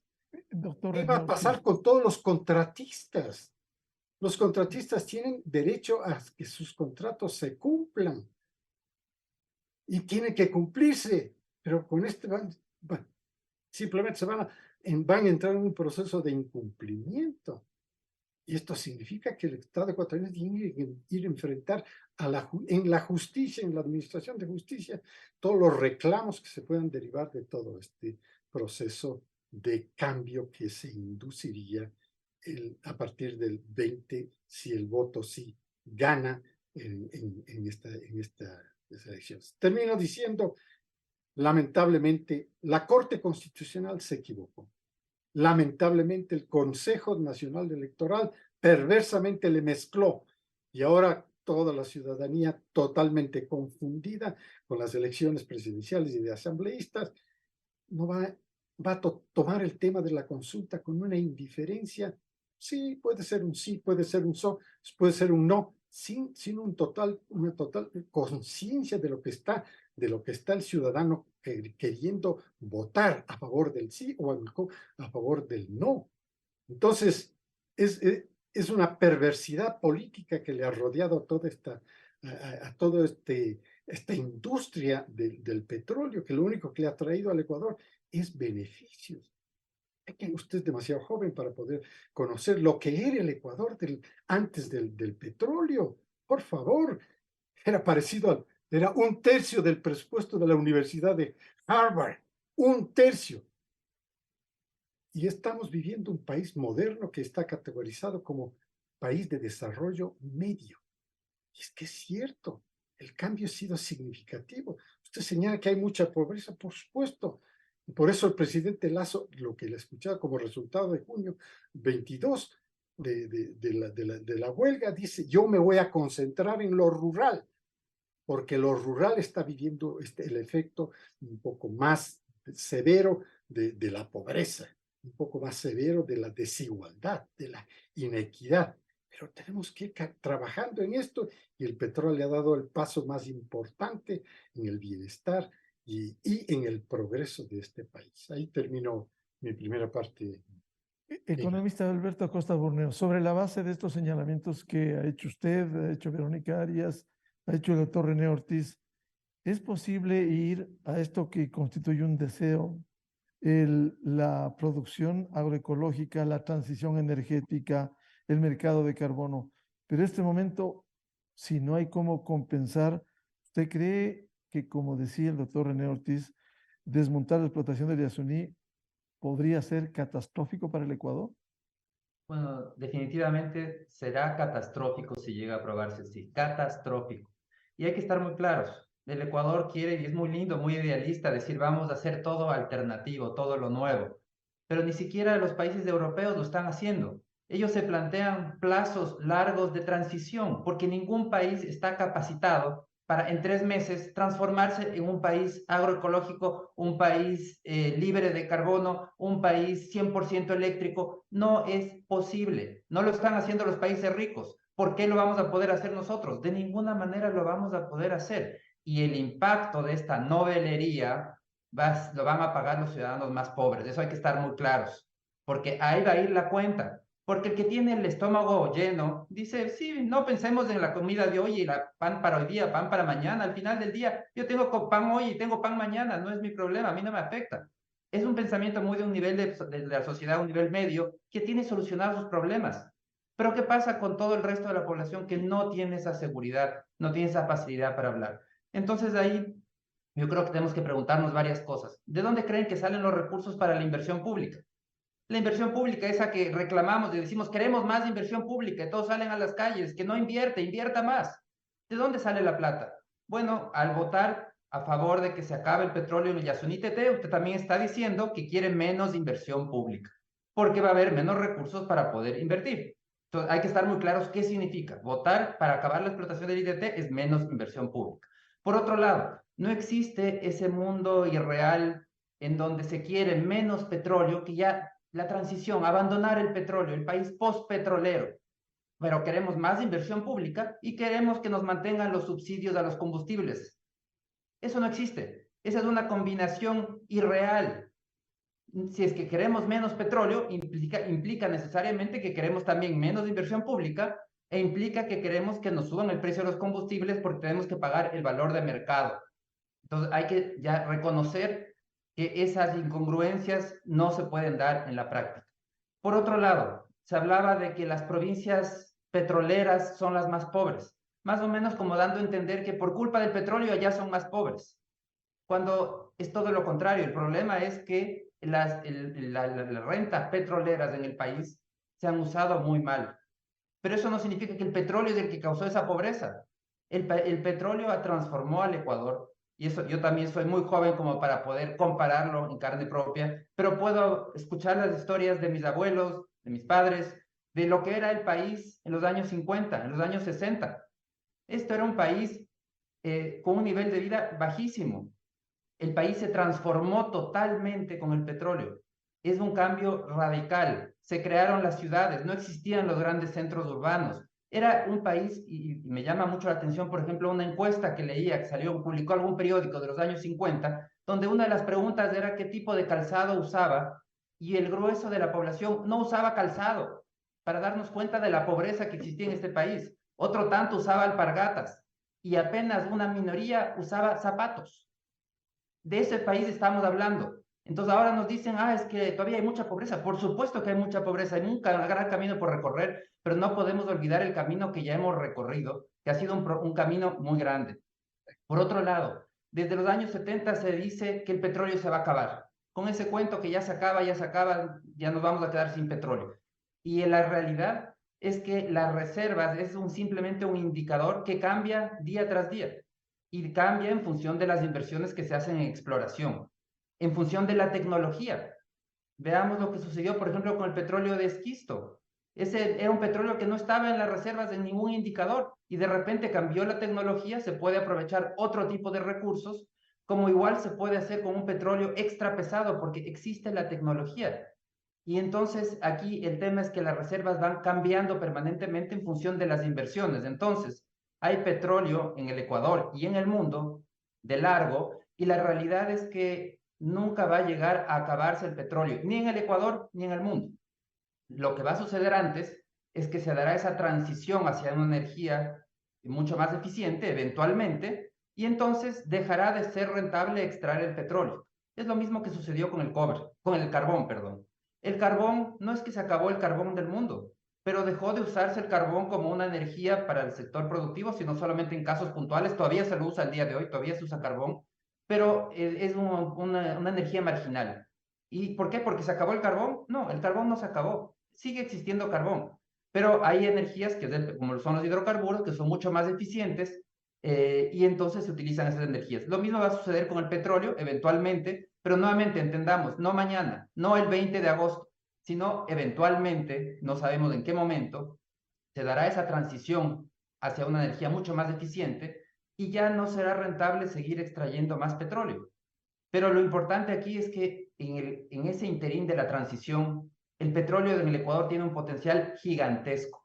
El Ecuador puede todavía obtener rentas importantísimas y ojalá que no le suceda que termine dándose esta transición hacia una nueva energía sin que el Ecuador haya podido aprovechar de estas rentas petroleras que tanta falta le hacen. El país tiene que impulsar una transición ecológica, por supuesto, igual que el resto de países del mundo. Tiene que ir hacia esa visión de energías limpias, en donde, como bien decía René, el Ecuador va a la cabeza, porque tenemos una producción hidroeléctrica mucho más elevada que muchos de los países en el mundo. Energías limpias. El Ecuador es una potencia en generación limpia de energía. Tenemos que seguir avanzando en esa línea. Eso es lo correcto. Pero, por ejemplo, hablamos mucho de esa transición hacia las energías limpias y al mismo tiempo estamos bloqueando la actividad minera de cobre. El cobre es el fundamento de la transición ecológica. Sin cobre no hay transición ecológica. Pero en el Ecuador decimos, nosotros somos muy ecológicos, pero no queremos que extraiga más cobre del país. Esas son esas incongruencias de un país que vive de novelerías, que al final del día nos hacen daño. Y ahora, la agroecología o todos esos argumentos, decir, bueno, es que el futuro es la agroecología, o muchos hablaban del turismo, el futuro es del turismo. Bueno, ¿y por qué no es el presente? El asunto aquí, ¿quién ha impedido que no se invierta en esas actividades? ¿Por qué no el turismo es muchísimo más importante que el petróleo? ¿Alguien impidió eso de ahí? ¿O por qué la agroecología no ha prosperado? Aquí hay que tener mucho cuidado con esas novelerías que son muy perniciosas. Por ejemplo, Sri Lanka cayó en ese engaño de los cultivos orgánicos. ¿Y qué es lo que sucedió? Prohibió el uso de fertilizantes químicos en 2021. A los pocos años no podía alimentar a su población, porque la producción la producción tradicional, la producción agroecológica, es incapaz de alimentar a toda la humanidad. Por eso ha habido los avances en transgénicos, en fertilizantes, en agroquímicos, precisamente para lograr elevar la productividad y alimentar a la población. El mundo, tradicionalmente, a lo largo de la historia de la humanidad, el grueso, vivimos en un mundo con baja tecnología de cultivos agrícolas, pero la población también era muy reducida. El crecimiento poblacional se da en el momento que damos ese salto hacia mejores técnicas productivas. Entonces, yo creo que el Ecuador tiene que tener mucho cuidado con lo que pide, tiene que saber que las transiciones, la transición energética mundial es un norte para todo el mundo y tiene que serlo, y es lo correcto, y el Ecuador tiene que trabajar en eso.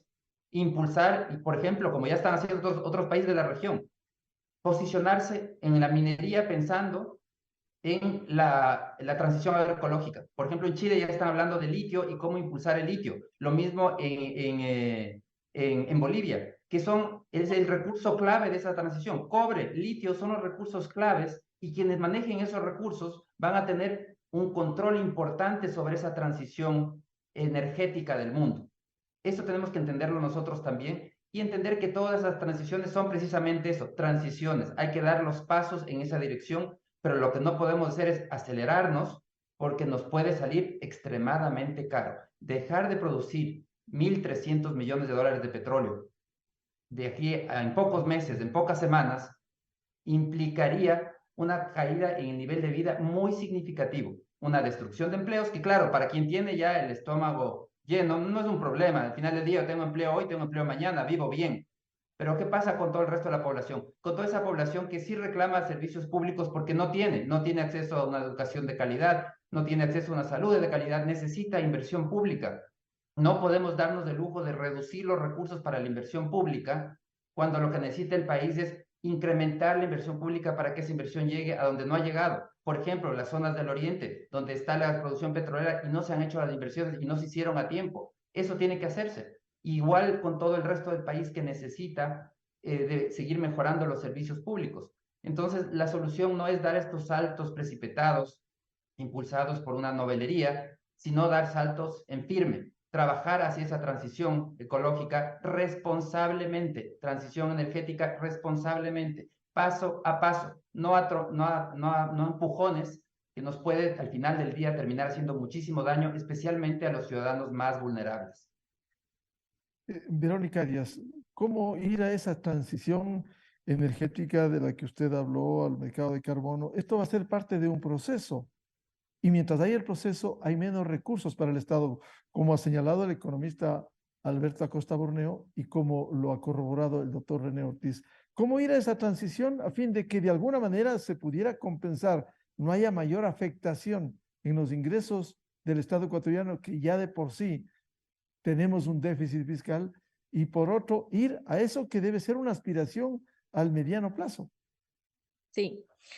A ver, yo siempre he hablado sobre una transición justamente hacia energías renovables, hacia una matriz energética, hacia una economía mucho más amigable con el ambiente. El cuándo es lo que debería ser y que Alberto menciona, debería ser con cuidado, a pasos, a corto o mediano plazo, con un plan, etcétera, etcétera. Eso sería lo óptimo. Y eso sería si fuéramos un país organizado y con una visión que se propone así, y que debíamos haber comenzado a construir eso desde hace mucho tiempo, ¿no es cierto? Yo veo, por ejemplo, y siempre trato de sacar a colación Costa Rica. Costa Rica ya en los años 50 dijo, no voy a explotar minería, petróleo, etcétera, voy a dedicarme a conservar los recursos, entonces voy a financiar y apostarle al turismo, apostarle a la educación, apostarle a la conservación de los recursos naturales como política de Estado desde hace 50 años, ¿no? Nosotros, yo creo que esto no le hemos apostado desde hace mucho tiempo porque hemos tenido justamente nuestra zona de confort, hemos tenido el petróleo desde hace mucho tiempo y queremos seguirle apostando a esto, ¿no? Es decir, yo no estoy viendo que en ningún momento nos hemos dedicado responsablemente en ningún gobierno, y de que esto se está hablando, a decir, ok, vamos a hacer ese paso a la transición energética. Sí, definitivamente ciertos avances, la matriz hidroeléctrica, algo se habla ya sobre el tema de hidrógeno, algo se habla sobre algunos temas que todavía no hay ni siquiera unos reales incentivos para un proceso de descarbonización, etcétera.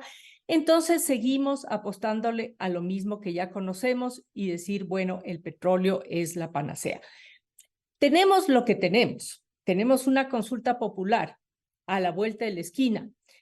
Yo también coincido que de pronto no era la mejor circunstancias y que se nos adelantó el tiempo y que la consulta popular específica va a mezclarse, que además, como siempre, un tema político, pero es lo que tenemos a la vuelta de la esquina y hay que mirar de mejor manera cómo salimos, ¿no? En este sentido.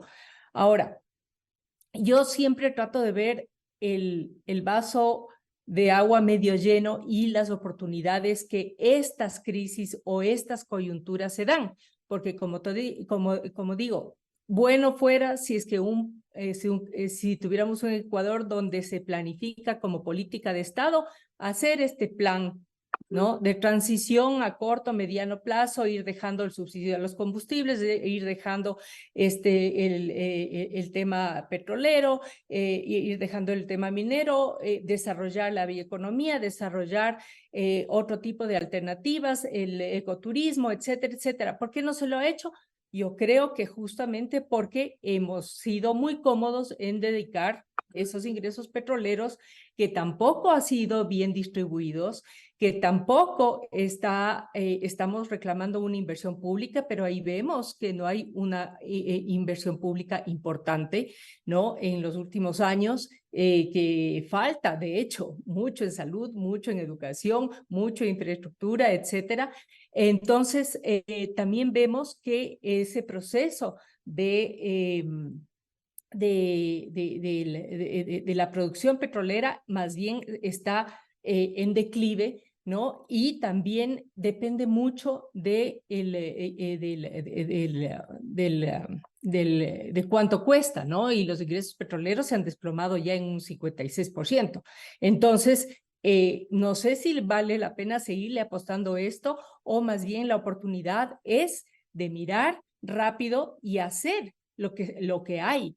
Que ustedes de pronto lo ven como un sueño, pero yo veo que el tema de la reserva de Galápagos de la Hermandad se trabajó varios años, pero se concretó en 1 año y medio.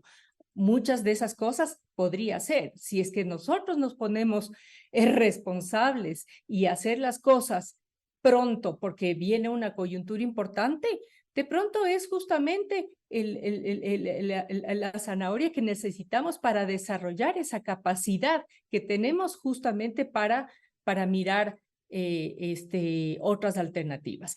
Ahora, con relación a las COPs, a las conferencias de las partes de Naciones Unidas que René mencionaba, efectivamente yo he estado en las 7 últimas y he visto el desarrollo hacia dónde va el tema y los compromisos de los países. La COP de Glasgow incorporó por primera vez ya un artículo donde defiende y donde dice que la producción petrolera debería ya salir de todos los países, primera vez para poder alinear justamente a las consecuencias del cambio climático que se vienen.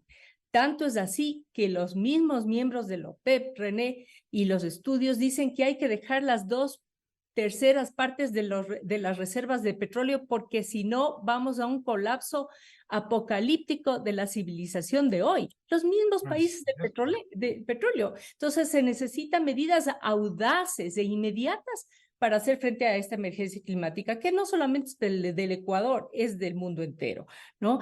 Estamos hablando de que se viene un tratado de combustibles fósiles para la no proliferación de combustibles fósiles. Y eso ya está en plenas negociaciones bajo el marco del Acuerdo de París de Naciones Unidas. Y el propio secretario de Naciones Unidas ha pedido a todos los países en mayor o menor grado que justamente detengan ya el uso de los combustibles. Entonces, no es menor este tipo de temas que se están hablando ya a nivel mundial. El Ecuador, asimismo, es el director y está liderando el tratado de no plásticos para vetar y prohibir los plásticos que están contaminando al mundo.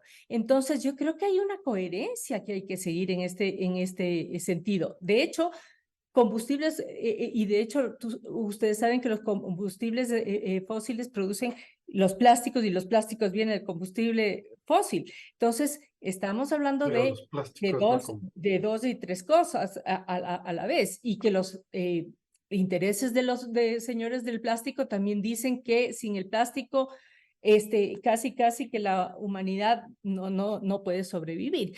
Entonces, estamos hablando de temas globales que hay que entender el contexto histórico que se vive y el contexto de una emergencia mundial que también se está viviendo, ¿no?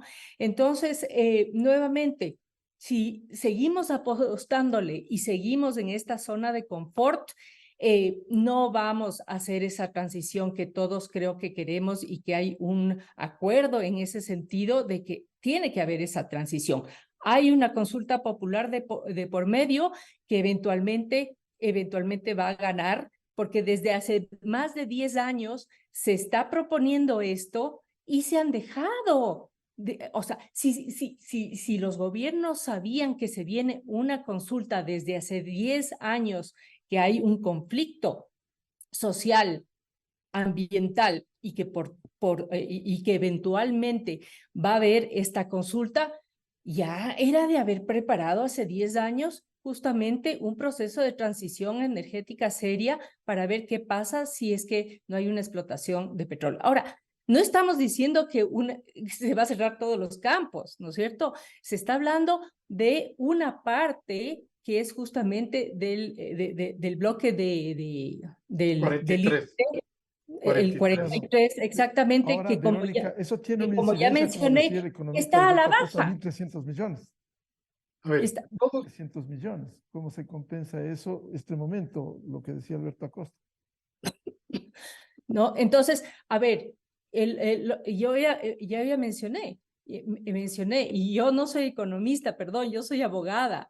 Yo te puedo, yo estoy esbozando algunas ideas que es justamente la que les estoy mencionando. O sea, el Yasuní tiene un potencial genético para la ciencia, para la medicina, con un gran manejo adecuado. Tiene un potencial importante. Después, estamos hablando, René decía, bueno, son pueblos que no se les ha visto con las cámaras y por eso, bueno, precisamente porque son no contactados, no se les puede ver. Entonces, estamos hablando de pueblos en aislamiento voluntario que están además están dentro de un contexto constitucional e internacional donde tienen un especial tratamiento y un especial se ha respetado. Y un especial respeto, ¿no es cierto? Y estamos hablando de las alternativas que les estoy diciendo, o sea, el tema de reconversiones de deuda, poniendo en valor a la biodiversidad. Hemos dicho que Galápagos obtuvo 1.500 millones, ¿no? 450 van a la conservación. Nuevamente, estoy diciendo de 1.200 millones, que es básicamente lo que se dejaría de percibir del bloque de ITT, se recibieron de Noruega y de Alemania. Esos son sumas bastante fuertes, ¿no? Que se diría, o sea, se iría a la Amazonía. Hay proyectos, por ejemplo, de ONGs que ya están trabajando en un biocorredor amazónico, precisamente con mecanismos de financiamiento para generar ese tipo de cosas y otros mecanismos bastante interesantes, como por ejemplo, yo decía, yo he estado en el sector público y he estado en los GATS, que eventualmente van a ser afectados, pero creo que es tiempo de crear sus propias finanzas. Y ojo, yo estoy diciendo cosas que no son políticamente correctos, pero la recaudación de impuestos creo Esto que obliga a desafíos. Quisiera un par de opiniones rápidamente que ya vamos a concluir. Doctor René Ortiz, ¿no se puede acelerar el proceso de transición dadas las condiciones del Yasuní? Se viene hablando tanto tiempo, se produce ahora, se concreta la consulta por decisión de la Corte Constitucional. Estamos abocados a una realidad. ¿Cuál es la salida? Bueno, si el voto por el sí gana, ya no hay absolutamente ninguna opción, sino desmantelar todo en esa área que ha sido preservada de una manera extraordinaria. Yo le escuchaba a otra dama precisamente señalar que no le han dejado entrar en el bloque. Esa es la forma como se ha podido mantener con rigurosidad el cuidado ambiental, esa responsabilidad social. Y es precisamente ese al que se va a atacar porque yo no sé cómo va a ser la campaña de los Yasuníes para tener el favoritismo por el voto sí. No lo sé, pero me imagino que van a hacer una cantidad de conjeturas y confusiones que van a confundir a la gente. van a confundirla, y más todavía la confusión con las elecciones presidenciales y asambleístas. Esto va a ser una bataola, ¿no? de circunstancias a las que está expuesto el elector. Yo digo, lamentablemente, estas dos instituciones, la Corte Constitucional y el Consejo Nacional Electoral, han conspirado, una vez más, han conspirado precisamente para derrumbar la economía de los ecuatorianos. Y en este contexto no creo que los ecuatorianos deben ser invitados a ese derrumbe, que el derrumbe ocurre a partir del 20. Ahí ocurre a partir del 20, si el voto es ganador, es sí, ahí ocurre el derrumbe. Y se va a ir cayendo y cayendo y cayendo.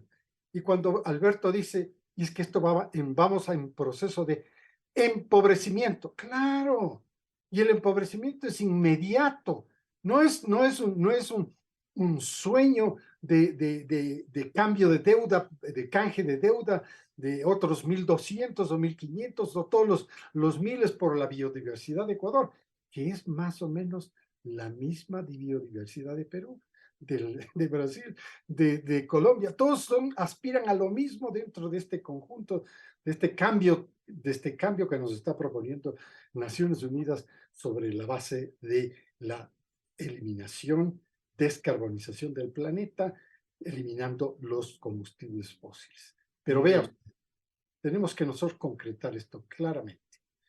La eliminación de los fósiles ha sido la inclusividad de la última COP. Si ya no se puede llegar a la sustentabilidad sin tener a los fósiles. Tampoco nos podemos convertir nosotros en los campeones de la eliminación, cuando sabemos que ni siquiera le va a incidir en nada a la demanda mundial, porque somos un país de producción marginal, pero nos sirve a nosotros.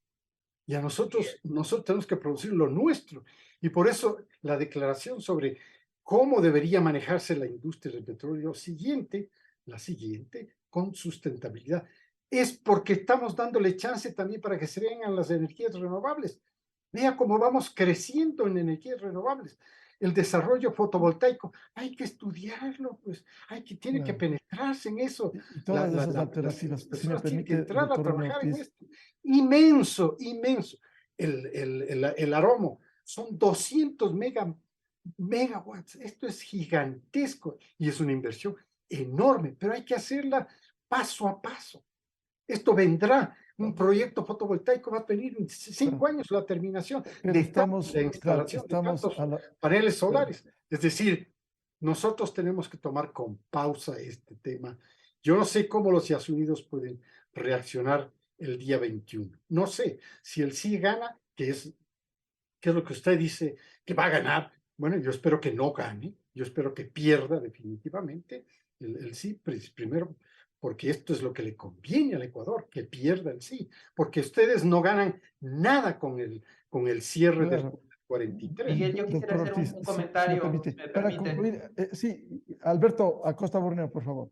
Sí, un tema yo creo que hay que aclarar porque tal vez no quedó clara en la discusión previa. Cuando se habla de esos 1.300 millones de dólares de ingresos perdidos, eso es por año.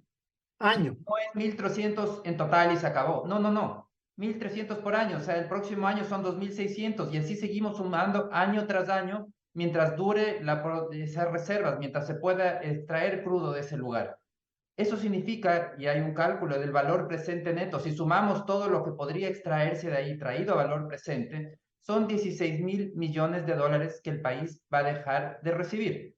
Entonces no estamos hablando de un canje de 1.000 millones, no, estamos hablando de que eso es por año. Si hacemos un canje de deuda de 1.000 millones, nos sirve para solucionar un año. ¿Y qué hacemos del próximo año? Entonces son 1.300 millones de dólares con los precios actuales, precios bajos. Si suben los precios va a ser mucho más alto, pero 1.300 millones de dólares por año. Por otro lado, sí quisiera yo insistir en el tema que el Ecuador no puede ser más papista que el Papa. La Unión Europea dio plazos para la transición energética. Por ejemplo, prohibición de vender vehículos nuevos a gasolina en 2035. ¿Qué hace el Ecuador? Dejar de producir crudo el 20 de agosto en el ITT. Es decir, aquí a pocas semanas. Entonces, ¿dónde está la capacidad de ser simplemente de planificar y entender que estos procesos no se pueden dar de la noche a la mañana porque tienen un impacto enorme en los ciudadanos. Aquí es lamentable, pero yo siempre hago la pregunta, ¿y para qué enemigos si los ecuatorianos nos tenemos a nosotros mismos para destruir bienestar?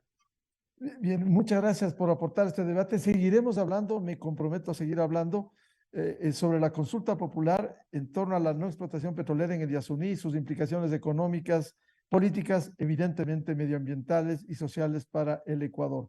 Muchas gracias al economista Alberto Acosta Burneo, de Análisis Semanal, el doctor René Ortiz, exsecretario de la OPEP y exministro de Energía, y Verónica Arias, ambientalista. Muchas gracias, su participación, muy amables. Muchas gracias. Gracias. Muy buen día. Con esto cerramos el programa Controversia en Escena a través de XFM, Democracia M y Democracia TV.